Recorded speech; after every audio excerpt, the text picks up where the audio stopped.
తెలుగు టెట్‌కి సంబంధించి కొన్ని బిట్స్ అయితే నేనిక్కడ పోస్ట్ చేస్తున్నాను. సో, ఉత్పలమాల, చంపకమాల అండ్ వాటికి సంబంధించిన యతి స్థానాలేంటి? సో, వృత్తి పద్యము దీంట్లో ప్రాస అనేది ఉంటుంది. ఉత్పలమాలకి నజబజ జజ్రాన, భరణభ భరణవ, సవరణమయవాన లేకపోతే ఏంటి అనేది అడుగుతారనమాట. సో, ఉత్పలమాలకేంటి భరణభ భరవన, నజబజ జజరన అనేది మీకు తెలిసి ఉండాలి. సో, నెక్స్ట్ దీంట్లో యతిస్థానం ఎన్నో అక్షరం అంటే పదో అక్షరము. ప్రాస నియమం ఉంటుంది. మొత్తం అక్షరాలు ఉంటాయి. ఇన్ కేస్ మీకు ఎన్ని అక్షరాలు ఉంటాయి అనేది తెలవకపోతే ఫస్ట్ కౌంట్ చేసుకోండి. అది చెంపకమాలనా, ఉప్పకమాలనా, మత్తెబమ్మ, శార్దూలమా అనేది తెలిసిపోతది.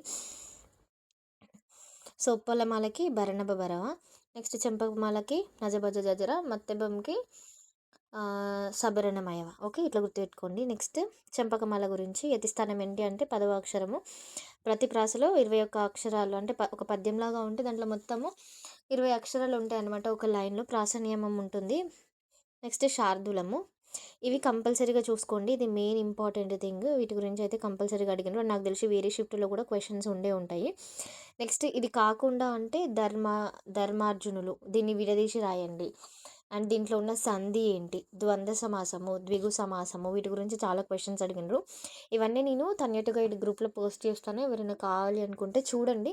నెక్స్ట్ టెట్ ఎగ్జామినేషన్ వేరే షిఫ్ట్ వాళ్ళకి చాలా బాగా హెల్ప్ అవుతుంది. అండ్ మ్యాథ్స్, ఇంగ్లీష్ మంచిగా చేసిన వాళ్ళకి స్కోర్ కూడా మంచిగొస్తది. ఆ క్వెషన్స్ కూడా నేను సాల్వ్ చేసి ఎక్స్‌ప్లెయిన్ చేస్తాను.